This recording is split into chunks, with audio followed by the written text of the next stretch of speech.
Welcome to life parallel school. दोस्तों, आज बात कर रहे हैं हम बहुत इंपॉर्टेंट बात पे। आपके दोस्त बता देते हैं कि आप कौन हैं। दोस्ती आपकी ज़िंदगी निखारती है। दोस्ती वो पावर हाउस है जहाँ से आपको सब कुछ करने की एनर्जी या तो मिल जाएगी और वहाँ कुछ गड़बड़ हुई तो सारी एनर्जी ख़त्म हो सकती है। आज के इस दौर में जब ये सिखाया जा रहा है कि बस आप अपना ही ख्याल रखो, अपने बारे में सोचो, तो ये गड़बड़ होना शुरू हो गई है कि लोगों के अंदर इतनी कम एनर्जी है कि वो अपने छोटे छोटे सपने भी मुश्किल से पूरे कर पाएंगे। एक ज़माना ऐसा था कि आपकी बाहों में पूरा समाज, पूरी दुनिया आ जाया करती थी और वो सब करने की आपको एनर्जी होती थी। तो हम ये देखें कि दोस्ती क्या है, किसको हम दोस्त मानते हैं, इसको समझने की यहाँ कोशिश करते हैं। हर उम्र के दोस्त आपके होने चाहिए, हर उम्र के। उसमें क्या होता है, हर उम्र के दोस्त होने पे ऐसा कहा जा सकता है कि हर तरह की दुनिया से आपका जुड़ाव है। सबसे बड़ी प्रॉब्लम क्या होती है कि हम अपनी ही उम्र के दोस्तों में घिरे रह जाते हैं। तो यंगस्टर्स की ज़िंदगी में क्या हो रहा है, वो क्या सोचते हैं, उनको क्या महसूस होता है, वो हम भूल गए। यहाँ एक जनरेशन गैप डेवलप हो गई। और फिर हमसे बड़े जो लोग हैं बुज़ुर्ग, उनसे भी हम कनेक्टेड नहीं हैं, तो उनकी परेशानियों को महसूस नहीं कर पा रहे हैं। और परेशानी महसूस नहीं कर पाया, फील नहीं कर पाया, तो वो आपके लिए परेशानी खड़ी कर देंगे।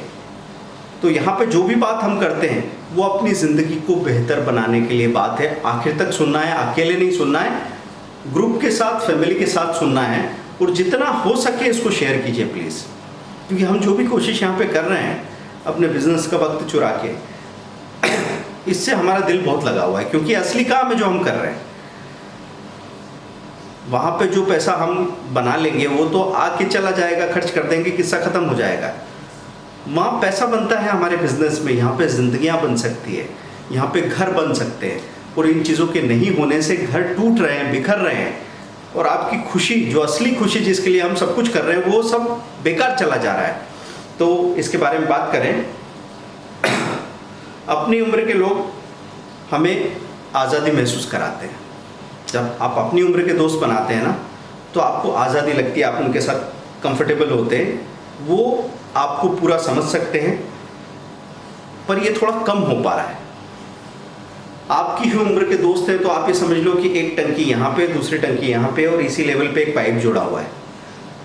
अब लेवल में कोई गैप नहीं है, तो पानी कभी इधर से इधर, कभी इधर से इधर चला जाता है।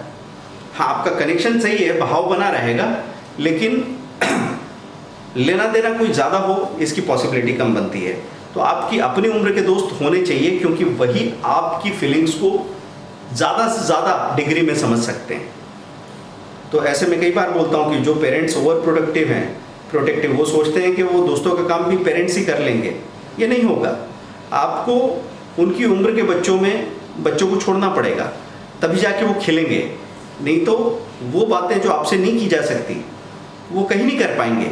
और इसका नुकसान आगे कितना बड़ा हो जाएगा, ये आप एग्जाम्पल्स में समझ सकते हैं। इसके बाद छोटी उम्र के लोग आपको एनर्जी से भरपूर रखते हैं, अपडेट करते हैं नए बदलाव से। आपकी उम्र 40 है, आपके दोस्त 20 साल के, 25 साल के, 16 साल के भी हैं, तो उनके पास बहुत एनर्जी होती है। उनके पास वो टेक्नोलॉजी से पूरी तरह फेमिलियर हैं। आपको आके वो बता रहे हैं कि देखो ये एक सोशल मीडिया का ऐप है, ये एक चीज़ है, इसको ऐसे कर सकते हैं, ऐसे कर सकते हैं। अब अगर आप उनको समझते नहीं हैं और आपने अगर उनकी किसी चीज़ का सही इस्तेमाल नहीं किया, तो उनको भी नहीं मालूम पड़ेगा कि सही इस्तेमाल क्या हो सकता है। और हम उनको गरियाते रहेंगे, हम उनको गाली देते रहेंगे, कोसते रहेंगे कि इनको दो कुड़ी की अकल नहीं है, पूरा दिन बर्बाद करते हैं, कुछ भी समझ में नहीं आता। उनकी सीखने की जो गति है, उनकी जो ऊर्जा है, उससे कई बार तो ऐसा लगता है कि पुराने लोगों को थोड़ी जलन सी हो जाती है। मालूम नहीं पड़ता उनको, या अनजान हो सकती है। तो उनसे जुड़ाव बना के रखना बुरा नहीं है। फिर सीनियर्स, जो बड़ी उम्र वाले लोग होते हैं, वो हमको बता सकते हैं कि हमारे पैदा होने के 20 साल या 50 साल पहले क्या गुजर चुका है, जिसको जानने का हमारे पास और कोई तरीका नहीं है। हाँ, पर अगर वो आपसे चिढ़ गए, आपको उनसे एक रिश्ता बनना चाहिए। रिश्ता क्यों नहीं बन पाता है कि हम उनसे जो अधिकार ले लेते हैं ये बोल के कि भाई ये तो हमारा अधिकार है, हम आपके बच्चे हैं, और उनको बदले में वो चुकाते नहीं जो वाजिब बनना चाहिए, वो जो आदर, जो सम्मान, जो प्यार उनको देना चाहिए, जो अपनापन उनको देना चाहिए। क्योंकि आप ये चाहते हैं कि बड़ा आपसे सवाल नहीं करे, लेकिन आप उनसे बार बार सवाल करते रहें। ये पॉसिबिलिटी बन रही है आजकल, पूछ रहे हैं आपने क्या किया हमारे लिए, आपसे ये भी नहीं हो पाया। उस ज़माने में आपको इस बात की समझ नहीं थी जो ये कर लेते। अब जो आदमी शरीर से थोड़ा थक चुका है, आपके शरीर में ऊर्जा है, और आप अगर उनको इस तरीके से परेशान करेंगे और वो अगर नेगेटिव हो गए तो आपके घर में हंगामा मचा देंगे। और मैं तो बोलता हूँ, मैंने यहाँ तक महसूस किया है कि उनकी पॉजिटिव एनर्जी अगर आपको मिली तो आपकी ज़िंदगी में ऐसे ऐसे मिरेकल्स होंगे जो आप सोच भी नहीं सकते। और अगर उनकी नेगेटिव एनर्जी आपको मिल गई तो उनके जाने के बाद भी वो आप पे क्या असर छोड़ेगा, वो चिंता की बात हो सकती है। तो मैं डर से सोचने की बात नहीं करता, मैं तो ये बात करता हूँ कि एक कमरे में अगर 5 लोग बैठे हैं और एक आदमी नाराज़ है तो उस कमरे की वाइब्स ही बदल जाती है। तो कोशिश करो उस एक आदमी को समझने की कि इसकी प्रॉब्लम क्या है, और अगर हो सके तो हम उसका सॉल्यूशन कर दें, या फिर अगर सॉल्यूशन नहीं बनता है तो ईमानदारी से उस आदमी को कटा दो, फिर उससे एक्सपेक्ट मत करो। तो हम सारे रिसोर्सेज सीनियर से लेके उनके हक का उनको आदर नहीं दे रहे हैं, इसलिए वहाँ से नॉकिंग शुरू होती है। नॉकिंग मतलब बात बात में उंगली करना, टांग अड़ाना, ये सब घरों की आम किस्सा बन चुका है। और चूँकि वो दरकिनार हो गए हैं तो यंग लोग जितने भी होते हैं, हमारे बच्चे, एक मिडिल एज आदमी की बात करूं, हमारे बच्चे हम पे चढ़ रहे हैं और हम अपने माँ बाप पे चढ़ रहे हैं। ऐसा एक सिलसिला बन गया है और सब ने एक दूसरे का जीना हराम कर दिया है। ये पॉसिबिलिटी हो सकती है, इसको सुधारा जा सकता है, और ऐसा हमने जब भी कोशिश की बहुत सफलता मिली है, उसी को हम शेयर करने की बात कर रहे हैं। और 1-2 साल के किड्स जो होंगे ना बच्चे, उनसे भी आपकी दोस्ती ज़रूरी है, क्योंकि वो तो आपको ऐसी उड़ान दे सकते हैं जो कि कहीं और पॉसिबल ही नहीं है, कहीं और संभव ही नहीं है। मैंने यहाँ तक देखा है कि अगर घरों में ये जो इन्फेंट्स हैं, छोटे छोटे किड्स हैं, ये अगर एक सोसाइटी में या एक नेबरहुड में नहीं हो तो हो सकता है कि 30% लोग डिप्रेस्ड हो जाएं। इन बच्चों की वजह से वो कुछ आपको न बोलते हैं, न समझाते हैं, न कहानी सुनाते हैं। उनको देखना ही काफ़ी होता है, उनकी प्रेजेंस ही काफ़ी होती है। तो ये ज़रूर कीजिए, आपको जब भी मौका मिले इन गुरुओं के साथ में वक्त गुजारिए, क्योंकि इनको अगर गौर से देखा तो ये समझ लो कि आपका ड्राई क्लीन हो गया अंदर से, सारा मेल धुल जाएगा, आपकी सारी थकान उतर जाएगी। अब बात ये हो रही है कि हम कैसे पता करें कि हम जिनके साथ में हैं वो हमारे सही दोस्त हैं या नहीं है। मतलब दोस्ती की बात में क्या हो गया कि जैसे हमने कहा दोस्ती पावर हाउस है, तो एक लड़का निकल पड़ा, अपने जो 2-3 पट्टे पाल रखे हैं, बोले यही तो मैं कह रहा था कि दोस्ती पावर हाउस है, हम चल दिए। आपको ये चेक करना है कि ये दोस्ती आपको ऊपर उठा रही है, नीचे ले जा रही है। दोस्ती किसको कहते हैं? हम कैसे चेक करेंगे कि दोस्त वो होता है जहां मैं बिना किसी बनावट के, बिना किसी तैयारी के उसके सामने जाके खड़ा हो जाऊं, जहां मैं वो हो सकूं जो मैं सचमुच में हूं। अगर मुझे कुछ और नहीं बनना पड़े उन लोगों के बीच में जाके, तो फिर वो मेरा असली दोस्त है। अगर मुझे वहां जाके अगर ये समझो कि मुझे कुछ और बनने का नाटक करना पड़े, दोस्त या फैमिली से मिलने की बात सुनते ही गुदगुदी होने लगे, ऐसा लगे कि यार मिलने का मज़ा आ जाएगा, तब तो आप समझ लो कि बहुत सही काम हो रहा है। अगर प्रेशर महसूस होता है और ऐसा लगने लगता है कि मिलने से पहले बहुत तैयारी की ज़रूरत पड़ रही है, मुझे कुछ और बनना पड़ता है, तो फिर वो लोग सही नहीं है। इस बात का ख्याल ज़रूर रखें कि आपके दोस्त जब भी आप चुनें, क्या वो आपको सहज बना देते हैं, नेचुरल, नॉर्मल, प्रेशर ख़त्म कर देते हैं, या वो प्रेशर बढ़ा देते हैं? क्या उनके साथ आप कंपेयर करने लगते हैं? क्या वो आपको इस तरह की दौड़ में शामिल करते हैं कि आप कुछ और ही बन जाते हैं? तो फिर या तो वो दोस्त गलत है, या फिर उनके साथ आपकी कनेक्शन काफ़ी लूज हो गए।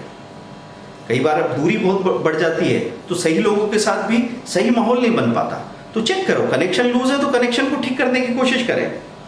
तो 90% लोग लूज कनेक्शन से परेशान हैं क्योंकि वक्त नहीं दे पा रहे हैं हम किसी रिश्ते को। अपने घर में जो रिश्ते हैं उनको वक्त नहीं दे पा रहे, तो दोस्तों को वक्त देने वाली बात तो बहुत रेयर हो गई है। तो उसकी वजह से क्या पॉसिबिलिटी हो रही है कि जब हम खुद के लिए वक्त नहीं निकाल पा रहे हैं तो दोस्तों के लिए वक्त नहीं निकाल पाएंगे, तो हमको कभी भी मालूम नहीं होगा कि उसकी असल प्रॉब्लम क्या है। और मर्दों की बात करें हम, मर्दों का तो ऐसा है कि घंटे भर 2 घंटे बात करें तब भी असल प्रॉब्लम तक पहुंच जाए और असली बात किसी के साथ शेयर कर ले, ये मुश्किल हो जाता है। इसीलिए तो हमने बोलना यार प्रोजेक्ट शुरू किया था कि अपने परिचितों में अगर आप अंदर की कहानी बता दी तो क्या पता हमारे पड़ोसी रिश्तेदार दोस्त उसका कब कहाँ क्या इस्तेमाल कर ले। आदमी डरता है। औरतों की बात करें तो औरतें भी असली बात बताने के बजाय शो ऑफ करती रह जाती कि उनको पता है कि भाई मेरा इंप्रेशन ठीक ठाक होना चाहिए, नहीं तो अच्छा नहीं लगेगा। तो ऐसे करके अगर हम काम कर रहे हैं तो फिर हमारे पास तो कोई दोस्त नहीं। अगर मैं अपनी असली प्रॉब्लम गहराई से शेयर नहीं कर पाऊँ, बल्कि ये समझ लो कि मेरे पास अपनी प्रॉब्लम का डिटेल पता ही नहीं है, तो भी मैं वो बोलने की कोशिश करूं और मैं पूरा बोल भी नहीं पाऊं तो भी सामने वाला उसका काफ़ी कुछ हिस्सा समझ ले और मुझे राहत और सॉल्यूशन देने की कोशिश करे, तब बनेगी असली दोस्ती। तो हम बस वही काम नहीं कर पाते जो हमको लगता है कि ज़रूरी नहीं है। जैसे मैं कई बार बोलता हूँ ना कि जब तक आपको कहेंगे कि ज़िंदा रहने के लिए एनर्जी चाहिए, आप एक्सरसाइज करो, टहलो, अच्छा खाओ, आप नहीं समझेंगे। डॉक्टर कह देगा कि भाई आप जाने की बारी आ गई है, अब अगर आपने ध्यान नहीं दिया तो निकल जाओगे। वहाँ फिर एकदम से सारी बातें समझ में आ जाती है। तो मैं बोलता हूँ कई बार आपको कि मरने से बचने के लिए आप जो करने को तैयार हो जाते हो, ज़िंदा रहने के लिए अगर उतने एफर्ट्स डाले होते तो ज़िंदगी कुछ और ही होती। तो दोस्त हो तो एनर्जी देते हैं, नेटवर्क भी उनके वेब से बनता जाता है। मतलब आपके एक्सटेंडेड फ्रेंडशिप होती चली जाती है। आपके 2 दोस्त हैं, उनके 2-3 दोस्त और हैं, फिर आप सब मिलके दोस्त हो गए। और हो सकता है दोस्त का दोस्त आपका ज़्यादा करीबी दोस्त बन गया, आपको ज़्यादा काम का हो गया। तो हम क्या हो जाते हैं, कंफर्ट जोन में उलझने की वजह से कई बार हम सबको दरबार लगाने की आदत है। दरबार लगाना मतलब आप राजा साहब हैं, नवाब हैं, और आपने आसपास ऐसे 5-7 लोगों का जमावड़ा कर लिया है कि वो सब वाह वाह वाह वाह बोलते हैं और आप अपने खोटे शेर सुनाते रहते हैं, किस्से सुनाते रहते हैं। ये ज़िंदगी में कभी मत करना, क्योंकि जैसे ही आप इन 5 लोगों से उठ के बाहर जाएंगे आपको पता लगेगा कि आप किसी काम लायक नहीं बचे हो, फेंकने लायक हो जाओगे। तो ध्यान रखना है इस बात का कि कंफर्ट जोन से बाहर निकल के और फिर हमको ये देखना ज़रूरी है कि अगर हमको उनसे मिलने का भी मन ज़्यादा नहीं कर रहा है, फिर भी हम रोज़ रोज़ मिलते हैं, तो इसका मतलब अब वो बात बदल चुकी है। वो दोस्त रहे होंगे कभी पर अब नहीं बन हैं, तो वो दोस्ती नहीं है, वो लत बन चुकी है। तो लत के चक्कर में मत आना, अपने असली अच्छे दोस्त बनाने की कोशिश करो। आपको पता है जब आप बच्चे थे और जब आपको गिनती नहीं आती थी, आपके दोस्त को गिनती नहीं आती थी, तो आप उसके साथ बगैर गिने वक्त गुजारते थे। आपकी जेब में 10 रुपया होता था, बगैर गिने खर्च करते थे। आप हमेशा उसके साथ अच्छा वक्त गुजारना, मदद करना, आगे पीछे होने में इजी होना, ये सब आपकी बातें थी। अब जब बड़े हो गए तो आप परिचय तो बनाते हो लेकिन दोस्त नहीं बना पाते। तो अगर आपको वैसे ही दोस्त दोबारा बनाना है तो ये मत बोलो कि वैसे लोग मिलते नहीं हैं, वैसा आदमी ढूंढता नहीं है। अब हमारे अंदर अगर हम उस बच्चे को ला पाएँ और वही फीलिंग्स ला पाएँ तो वैसे लोग भी मिलने लग जाएंगे। तो मुझे एक वक्त ज़िंदगी में लगा था कि अच्छे लोग, सच्चे लोग, अच्छे दोस्त नहीं मिलते हैं, लेकिन जब मैंने अपने दिल से वो चीज़ ढूंढने की कोशिश की और ढूंढते ढूंढते अलग अलग सर्कल्स में गया, तो दुनिया में अच्छे लोग हो सकता है परसेंटेज में कम हो, पर है ज़रूर। और अगर आप दिल से चाहते हैं तो आपको मिलेंगे ज़रूर। तो दोस्तों, दोस्ती आपका पावर हाउस है। इनके साथ जो भी वक्त आप गुजारेंगे वो आपको 1 घंटा अगर आपने इनको दिया तो 3 घंटे एक्स्ट्रा काम करने की एनर्जी देगा। आपको 2 बजे तक भी काम करेंगे तो भी 7 बजे उठ के वापस आप दोस्तों के पास पहुंच जाएंगे, उनको 2 घंटे देंगे, उसके बाद में 6 घंटे तक असली काम करेंगे, ऐसा मरा मरा काम नहीं करेंगे। तो दोस्ती बहुत बड़ी ताकत आपको दे सकती है। अच्छे दोस्त बनाइए, ढूंढिए, उनको सींचिए और दोस्ती को फलने फूलने दीजिए। ज़िंदगी अपने आप फल फूल जाएगी। Thank you.